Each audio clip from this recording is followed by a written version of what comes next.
Jake Morrison stood in the large meeting room on Nexus Prime. The room was huge and filled with strange sounds. Alien voices spoke in clicks, hisses, and electronic beeps. The air smelled like metal and something sweet that made his nose itch. For 3 months, Jake had sat in this same chair. For 3 months, he had listened to the same insults. The aliens called humans stupid. They called humans dangerous. They said humans were too young to make their own choices. Jake looked at his team. Lisa Grant sat to his left. She was a smart woman who had served in the human Navy for 10 years. Her face showed no emotion, but Jake could see anger in her eyes. Dr. Kevin Walsh sat on his right. Kevin was a scientist who studied alien life. He had learned 12 alien languages just to be here. Now he looked tired and fed up. The Zilani leader spoke again. Her name was Vexthara, and she looked like a tall blue lizard with 4 arms. Her voice was cold and sharp. "The human race must accept our rules," she said. "You cannot build weapons that we do not approve. You cannot explore space without our permission. You are too dangerous to be left alone." Jake had heard this speech many times. The Zilani thought they were better than humans because they had learned to fly between stars thousands of years ago. The other aliens agreed with them. The Krillian next to Vexthara made a noise like steam coming out of a pipe. Krillians looked like giant bugs with metal parts attached to their bodies. "Your species was still living in caves when we built our first spaceships," the Krillian said. "You should be grateful we let you join us at all." Jake felt his jaw tighten. He looked around the room at all the alien faces staring at him.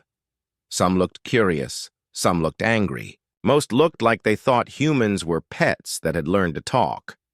Behind him, Jake could hear whispers from the other human team members. They had come here hoping to make friends with other species in the galaxy. Instead, they found species that wanted to control them. "We have decided," Vexthara continued, "that humans may keep 10 worlds. You may have 100 ships. No weapons bigger than what we say you can have. No technology we do not give you first." Dr. Walsh made a sound, like he was choking. Lisa's hand moved toward where her weapon would be if she was allowed to carry one here. Jake stood up slowly. The room became quiet. All the aliens turned to look at him. "Thank you for your generous offer," Jake said. His voice was calm, but there was something in it that made the aliens lean forward. Vexthara smiled, showing sharp teeth. "We knew you would see reason." "Oh, we see very clearly," Jake said. "We see that you think we are children who need to be watched. We see that you think we are animals who need to be caged. We see that you do not respect us at all." The Krillian made an angry buzzing sound. "Respect must be earned. You have done nothing to earn it." Jake laughed. It was not a happy laugh. "Nothing? We have fought beside you against the Void Hunters. We have shared our technology. We have helped solve problems that you could not solve alone. But you still see us as dangerous children." "Because that is what you are," said another alien from across the room. This one looked like a silver tree with glowing lights instead of leaves. "Your species fights wars over resources that could be shared. You destroy your own planet. You cannot be trusted." Jake nodded. "You are right. We do fight. We do compete. We do things that you think are wrong." He picked up his papers from the table. "But here is what you do not understand. We do not need your permission to be what we are." Lisa and Kevin stood up too. The room filled with confused alien voices. "What are you doing?" Vexthara demanded. "We are leaving," Jake said simply. "You cannot leave. We have not finished the talks." Jake smiled. It was the kind of smile that made smart people nervous. "Oh, we are finished. You want to tell us how to live. You want to control what we build and where we go. You want us to be grateful for scraps from your table." He started walking toward the door. His team followed him. "If you leave now, you will get nothing," the Krillian shouted. "No trade deals, no technology sharing, no protection from our fleets. Jake stopped at the door and turned around. Every alien in the room was staring at him. Some looked shocked, some looked angry, a few looked worried. "You think we need you more than you need us," Jake said. "Let us test that theory." The Silver Tree alien spoke up. "You are making a mistake. The galaxy is dangerous. You cannot survive alone." "We will see," Jake said. "Humanity has survived ice ages, plagues, wars, and disasters that would have destroyed most species. We will survive this too." Vexathara stood up. Her forearms moved in what Jake had learned was a threatening gesture. "If you walk out that door, do not expect to come back. The Galactic Council does not negotiate with species that throw tantrums." Jake's smile got wider. "We are not throwing a tantrum. We are making a choice. You can keep your galaxy. We will make our own." With that, Jake Morrison walked out of the room. Lisa Grant and Dr. Kevin Walsh followed him. Behind them, the aliens started shouting in dozens of languages. But the humans did not look back. They had work to do. Captain Rick Torres was drinking coffee on the bridge of his ship when the message came in. The UHS Defiance was a good ship with a good crew. They had been patrolling the edge of human space for 2 months without seeing any trouble. Captain called Amy Cooper from her station. Amy was young, but she was the best communications officer Rick had ever worked with. "We are getting an emergency message from Earth Command." Rick set down his coffee cup. Emergency messages were rare. "Put it on screen." The message was short and simple. All human ships were to return to Earth immediately. All human bases were to be abandoned. All human workers on alien worlds were to come home. The message was signed by Admiral Hayes herself. "Sir," said Commander Steve Patterson, Rick's second in command, "this does not make sense. We have trade ships, research stations, and diplomatic posts all over the galaxy. Why would we abandon them all?" Rick read the message again. "It says Operation Homecoming, Alpha Priority. That means drop everything and move now." Amy looked confused. "Sir, I am getting the same message on all human frequencies. Every ship, every station, every outpost. They are all being called home." Rick had been in space for 15 years. He had never seen anything like this. "Any explanation in the orders?" "No, sir. Just the recall order and a time limit. All human assets must be in Sol system within 6 weeks." Steve frowned at his screen. "Sir, that includes everything. The mining station at Kepler, the research base on New Geneva, even the embassy ships." Rick stood up and walked to the main screen. Outside, stars moved slowly past as his ship traveled through space. Somewhere out there, hundreds of human ships were getting the same message. "Amy, send a message to all ships in our patrol group. They are to form up with us and head for Earth. Best speed." "Yes, sir." Meanwhile, on Nexus Prime, the aliens were having their own meetings. High Counselor Vexathara sat in her private office with other Zilani leaders. They were very pleased with themselves. "The humans will be back within a week," said one of them. "They cannot survive without our trade deals," Vexathara agreed. "They are like children who run away from home. They will get hungry and come back, asking for forgiveness." But the Krillian leaders were not so sure. Ambassador Zekthor had been watching human behavior for years. "The humans are different from other species," he told his queen. "When they make a decision, they do not change their minds easily." "They have no choice," the queen buzzed back. "Without our technology and protection, they will be destroyed by the Void Hunters or the pirates of the Dark Nebula." The mechanical beings called the Nexus Collective ran calculations. Their computers said there was a 97.3% chance that humans would return to the talks within 3 days. The computers had never been wrong before. Dr. Elena Rodriguez worked in a secret building on Earth. Her job was to watch alien communications and report what she learned. For the past week, she had been very busy. "Ma'am," said her assistant, Lieutenant Paul Murphy, The aliens are sending a lot of messages to each other. They seem confused about why we left. Elena smiled. What kind of messages? The Zalani keep, asking where our ships went. The Krillians want to know if we are coming back. The Tau Cetians are worried about their trade deals with us. Elena looked at the big screen that showed the galaxy. Little dots showed where human ships were moving. All the dots were heading toward Earth. They still think we are bluffing, she said. They think we will change our minds and come back. Will we? Paul asked. Elena's smile got bigger. Not the way they think. On the trade world of Epsilon Prime, alien merchants were starting to worry. Captain Roy Anderson was loading the last of his cargo when a Zalani trader ran up to him. Captain Anderson, the alien said, I have been looking for you. I need to make a deal for quantum cores. Roy looked at the alien. He had been trading with this same Zalani for 3 years. Sorry, Veltar, I am not taking any more orders.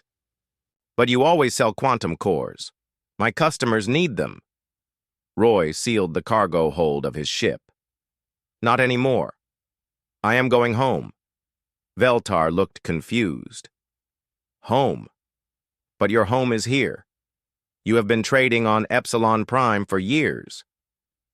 My home is Earth, Roy said, and that is where I am going.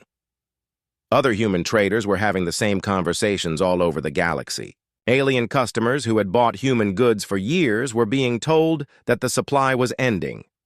On the research station at Kepler, Dr. Zethkol of the Altarian Science Collective was trying to understand the work that human scientists had been doing. The humans had left 3 days ago, but their research was still on the computers. I do not understand these numbers, Dr. Zethkol told his assistant. The humans were working on something called quantum tunneling drives, but their math is beyond our knowledge. The assistant looked at the screens full of human calculations. Should we contact Earth and ask for help?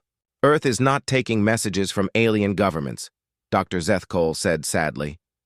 We will have to figure this out ourselves. But they could not figure it out.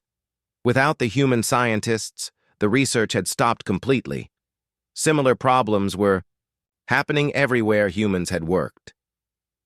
On the mining world of New Ceres, alien workers could not operate the advanced drilling machines that humans had built. On the defense station at Gateway, alien officers realized they did not understand the tactical systems that human advisors had installed.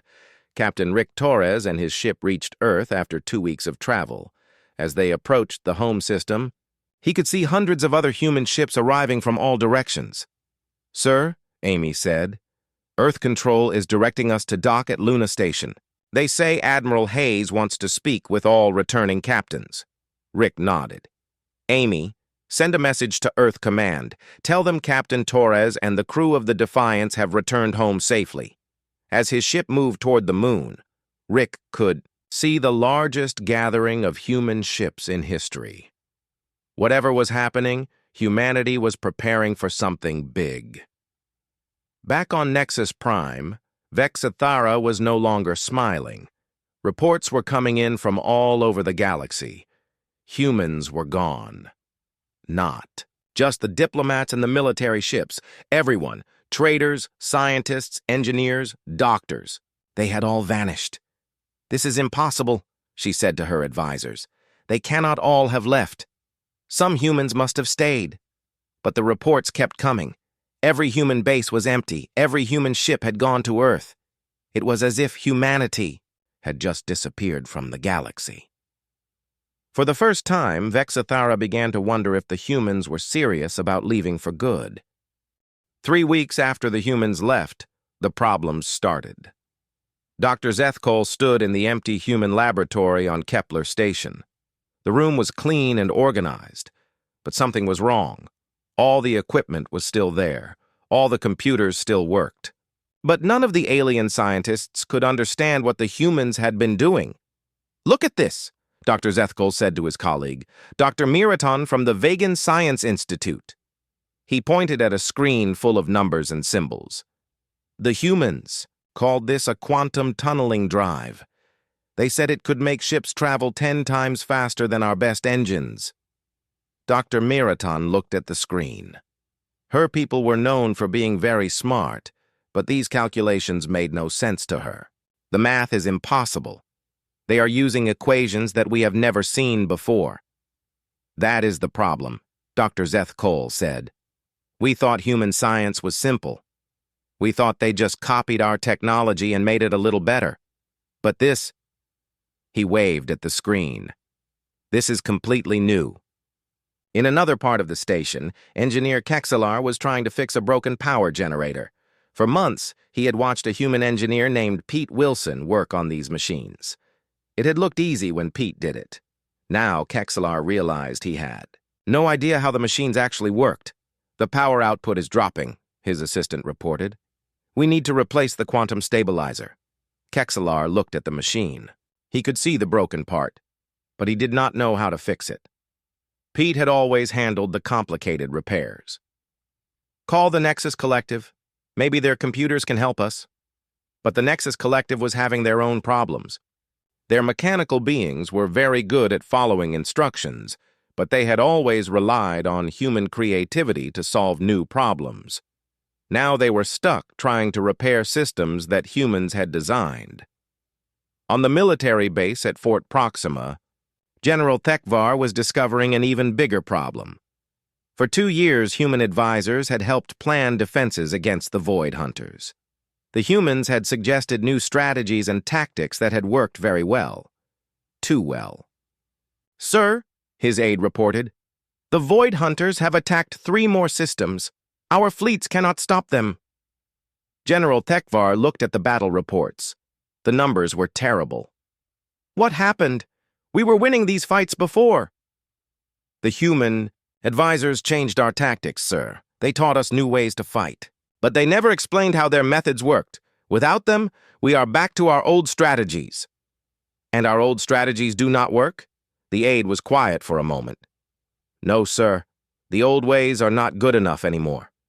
On the trade world of Commerce Central, merchant leader Yextal was looking at reports that made her sick to her stomach. The numbers showed a disaster happening across the galaxy. Shipping is down 34%, her assistant reported. The human transport companies move most of our cargo between systems. Without them, we cannot move goods fast enough. Yextal studied the data. What about using our own ships? We do not have enough, ma'am, and our ships are slower than human. Ships. What used to take 1 week now takes 3 weeks. But the shipping problem was small compared to the manufacturing crisis. Human factories had produced most of the advanced electronics that other species used. Computer chips, sensors, communication devices. The humans had made them better and cheaper than anyone else. We are getting emergency orders from 12 different worlds, the assistant continued. They need quantum processors for their defense systems, but only human factories know how to make them. Yextal felt a cold fear growing in her stomach. Can we make them ourselves? No, ma'am. We have tried to copy human manufacturing for years, but we cannot figure out how they do it. Captain Roy Anderson received a message while his ship was docked at Earth's Luna Station. The message came from his old customer, Veltar, on Epsilon Prime. Roy almost deleted it, but curiosity made him read it. Captain Anderson, the message said, please reconsider your decision to leave. I will pay triple the normal price for quantum cores. My customers are desperate. Some of them are offering 10 times the normal price. Roy showed the message to his friend, Captain Lisa Chen, whose ship was docked nearby. They are starting to panic, he said. Lisa nodded. I got similar messages from 6 different worlds. They all want to make deals. They are offering prices. That would have made us rich a month ago. Too bad for them, Roy said. We are not interested anymore. The panic was spreading faster than anyone expected. On Nexus Prime, emergency meetings were being held every day. Species that had never talked to each other before were now working together to solve the human problem. Ambassador Lyra Blackwood of the Tau Cetian Alliance found herself in a strange position. For years, her people had been neutral in galactic politics. Now everyone was asking her the same question. Where did the humans go? They went home, she told the Galactic Council for the 10th time that week. But when are they coming back? Asked the Krillian representative. I do not think they are coming back, Lyra said. The room fell silent. The idea that humans might never return had not occurred to most of the aliens. High Counselor Vexithera spoke up. They must come back. They need our protection. They need our technology. They cannot survive alone. Lyra looked around the room at all the worried alien faces. Can we survive without them? It was a question no one wanted to answer. Dr. Elena Rodriguez sat in her office on Earth, reading intelligence reports from across the galaxy. Her job of watching alien communications had become very interesting in the past few weeks. Ma'am, said Lieutenant Paul Murphy, the aliens are sending more messages than ever before. They seem very worried. Elena read through the latest reports. The Zilani are trying to contact our government directly. The Krillians want to arrange emergency trade talks. The Nexus Collective is asking for technical assistance with their computer systems. What should we tell them? Elena smiled. Nothing. Let them figure out how much they need us. Paul looked confused.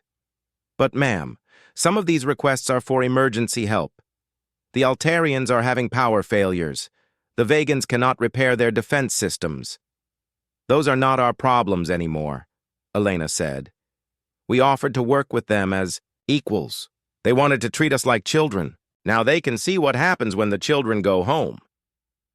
On the research world of New Geneva, Dr. Sarah Kim was packing the last of her personal belongings. She had spent 5 years on this planet, working with alien scientists to study new forms of energy. Now she was leaving it all behind. Her former colleague, Dr. Rextai, came to say goodbye. Dr. Kim, I do not understand why you must leave. We were so close to a breakthrough with the fusion experiments. Sarah looked at the alien scientist. Rextai was a good person who had always treated her with respect, but he was one of the few. Rextai, she said, I like working with you, but your government and mine could not agree on terms. Now all humans must go home. But the research is too important to stop. Surely your leaders will make an exception. Sarah shook her head. My leaders tried to make deals. Your leaders wanted to control us instead. Now we will do our research, alone. Rextai looked sad. Without human help, it will take us years to finish this project, maybe decades. Then maybe you should have thought of that before trying to tell us what we could and could not do, Sarah said. As her ship lifted off from New Geneva, Sarah could see alien scientists standing outside the research facility. They looked lost and confused. For the first time, they were realizing how much they had depended on human knowledge and creativity. The galaxy was learning a hard lesson. Humans were not the junior partners they had thought. They were the glue that held everything together, and now the glue was gone. 6 months had passed since the humans left, and the galaxy was falling apart. High Counselor Vexithera sat in an emergency meeting of the Galactic Council. The same room where she had lectured humans about their place in the galaxy now felt cold and empty. Half the seats were filled with aliens who looked worried and tired. The economic reports are getting worse, announced Trade Minister Colhex of the Merchant Guild. His voice shook as he read the numbers. Galactic trade is down 60%.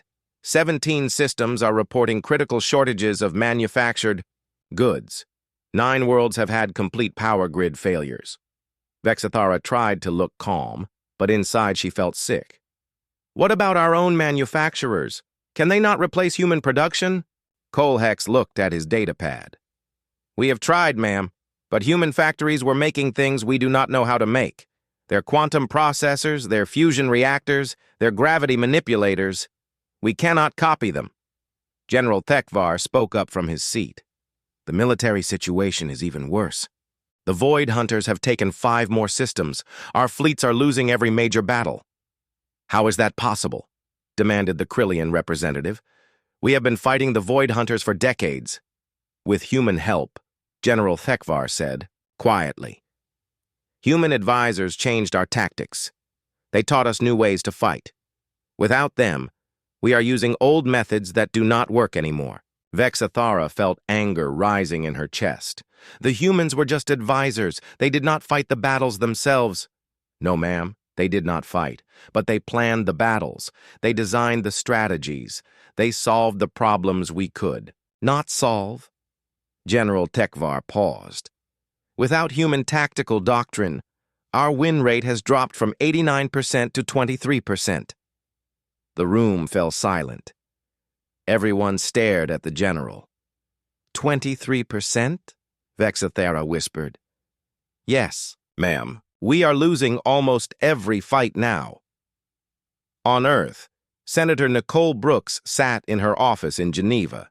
She had been the human representative to the Galactic Trade Commission for 8 years. Now she spent her days reading desperate messages from her former colleagues. Her assistant, Major Frank Collins, brought her the latest communications. Ma'am, we have received 47 requests for emergency meetings in the past week. The Krillians want to discuss mutual defense agreements. The Altarians are offering full technology sharing. The Tau Cetians are asking for humanitarian assistance. Nicole laughed, but there was no humor in it. Humanitarian assistance? They spent 3 months telling us we were too dangerous to have our own weapons. Frank looked at another message. Ma'am, this one is interesting. The Zalani are offering to withdraw all restrictions on human technology development. They say we can build whatever we want. How generous of them, Nicole said. What else? The Merchant Guild is offering exclusive trade deals. No restrictions. No oversight. No limits on what we can buy or sell. Nicole stood up and walked to her window. Outside, she could see the lights of human cities stretching to the horizon. For the first time in decades, Earth was peaceful. No alien politics, no galactic crises, no demands for human help with problems that aliens had created for themselves. Frank, what is the status of our defensive preparations? Frank checked his notes. All human fleets have returned to Sol system. Our new shipyards are working at full capacity. Admiral Hayes reports that we now have the strongest space force in our history. And our technology development? Without galactic restrictions. Our scientists are making progress faster than ever before. Dr. Rodriguez says we will have new quantum drive systems within a year. The military is developing weapons that would have been banned under the old galactic treaties. Nicole smiled. Tell the aliens we are busy. Busy with what, ma'am? Enjoying our freedom. The situation was getting desperate on worlds across the galaxy. On mining station Alpha 7, the main excavator had broken down. The machine was human-designed, and no one knew how to fix it. Station Commander Nexival tried to contact Earth directly. This is mining station Alpha 7 requesting emergency technical assistance. Our primary excavator has suffered a cascade failure. In the quantum resonance chamber. The reply came back within hours. This is Earth Communications. Humanity is no longer providing technical support to galactic operations. Have a nice day. Nexival stared at the message. Without the excavator, the station could not mine the rare metals that 12 different worlds needed for their technology. Try again, he told his communications officer. Offer them money. Offer them whatever they want. The second message was even shorter. Request denied. Commercial shipping captain Zordon was stuck at Port Central with a cargo hold full of goods that needed to be delivered to 18 different worlds. His ship was old and slow. The trip that used to take human cargo ships 2 weeks would take him 3 months. Captain, his first officer reported, we have received another message from the Vegan Defense Force. They are offering to pay us triple rates if we can deliver their supply order within 1 month. Zordon looked at his cargo manifest. The Vegans needed quantum processors for their defense satellites. We cannot make the delivery in 1 month. Our engines are not fast enough. Should I tell them we need more time? Tell them to ask the humans. Zordon said bitterly. Oh, wait, they cannot. The humans are not taking their calls. On Research Station Omega, Dr. Rextai was trying to continue the fusion energy project he had started with Dr. Sarah Kim. 6 months after she left, he had made almost no progress. The calculations are too complex, he told his team. Dr. Kim was working on 17 different variables at the same time. I cannot understand how she kept track of them all. His assistant, Dr. Pexton, looked at the human research files. Should we contact Earth and ask for Dr. Kim's help? I tried that last month, Dr. Rextai said sadly. Earth said all human scientists are working on classified projects now. They cannot help us. The truth was worse than Dr. Rextai knew. Human scientists were making breakthroughs that would have taken the galaxy decades to achieve. Without the restrictions of galactic oversight, human research had accelerated beyond anything the aliens thought possible. Back on Nexus Prime, emergency sessions were being held every day. The Galactic Council was facing the worst crisis in its history. We need to contact Earth directly, said Ambassador Lyra Blackwood. We need to apologize and ask them to come back. Vexthara's pride was fighting with her fear. We cannot appear weak. The humans will demand too much if they think. We are desperate. We are desperate, said General Thekvar bluntly. The Void Hunters are planning a major offensive. Our intelligence says they will attack the core worlds within 6 months. Without human tactical support, we cannot stop them. The Krillian representative made an angry buzzing sound. How did we become so dependent on one species? We ruled the galaxy for thousands of years before humans left their planet. Because humans solve problems differently than we do, said Dr. Veltar from the Science Council. They think in ways we do not think. They see solutions we cannot see. We thought we were using them, but they were actually holding our civilization together. Vexathara finally admitted what everyone was thinking. What do we need to do to get them back? The question hung in the air like a bad smell. Everyone knew the answer, but no one wanted to say it. Finally, Ambassador Lyra spoke up. We need to give them what they wanted from the beginning. Equal treatment. No restrictions, no oversight. Full membership in the galactic community, and... If they refuse? Vexathara asked. General Thekvar answered. Then we lose the war with the Void Hunters, and probably the war after that. And the one after that. He paused.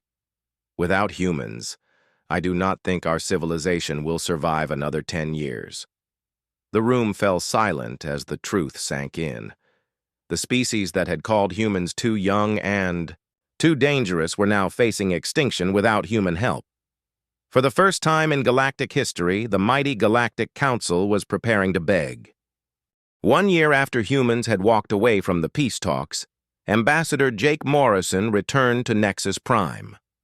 But this time, everything was different. Jake was not alone. Behind him walked General Chris Bailey, a man who had fought in 12 different wars and never lost one. Admiral Susan Clark came next, wearing a uniform covered with medals from battles the aliens were only now learning about. Dr. Rachel Woods followed them, carrying files full of research that could change the galaxy. The meeting room had been changed. Instead of the circular setup where humans had been given a small corner, the room now had 2 equal sides. The human delegation sat across from the alien leaders like equals negotiating a business deal. High Counselor Vexathara looked different than she had a year ago. Her blue skin seemed paler and her 4 arms moved nervously. The proud alien who had lectured humans about their place in the galaxy now looked tired and worried. Ambassador Morrison, she said carefully, the Galactic Council is grateful that humanity has agreed to return for these discussions. Jake nodded politely. You requested this meeting, Counselor. We are here to listen to what you have to say. The desperation in the room was thick enough to cut with a knife. Every alien leader looked like someone whose house was on fire, and in many ways, it was. Trade Minister Cole Hex spoke first. The galactic economy has suffered severe disruption since humanity's withdrawal. We would like to discuss the restoration of trade relationships. Dr. Woods opened one of her files. Our economists have reviewed the situation. The galaxy's gross production has fallen by 43%. Shipping efficiency is down 67%. Manufacturing of advanced electronics has almost stopped completely. Yes, Colhex said quickly. That is why we need human businesses to return to galactic markets. On whose terms? Admiral Clark asked. Her voice was calm, but carried the authority of someone who commanded the most powerful fleet in human history. The aliens looked at each other. No one wanted to answer that question. General Tekvar cleared his throat. The military situation is also concerning. The Void Hunters have become much more aggressive. We have lost 12 systems in the past year. General Bailey leaned forward. How many ships? We estimate 400 vessels destroyed, maybe 500. General Tekvar's voice was barely a whisper. Bailey whistled softly. That is a lot of good people dead. What changed? Our tactics are not working anymore, General Tekvar admitted. The strategies that human advisors taught us were very effective, but without human planning support, we have returned to older methods that are not sufficient. So you need human military advisors? Bailey asked. Yes, desperately. Admiral Clark spoke up. The last time we offered military cooperation, you said human weapons development was too dangerous to allow. You said we needed to be controlled and supervised. Vexathara shifted uncomfortably in her seat. The Council may have been too cautious in its previous assessment. Jake smiled. It was the same smile he had worn when walking out of this room a year ago. Too cautious? Is that what you call it? The Krillian representative made a nervous buzzing sound. Perhaps we can discuss new arrangements, more flexible terms. What kind of terms? Dr. Woods asked. The aliens looked at each other again. Finally, Vexathera spoke.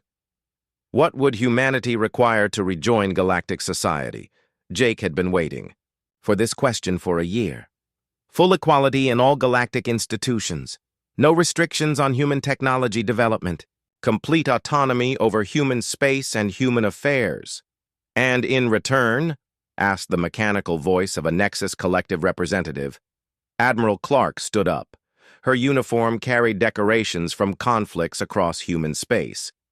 In return, we will do what we have always done.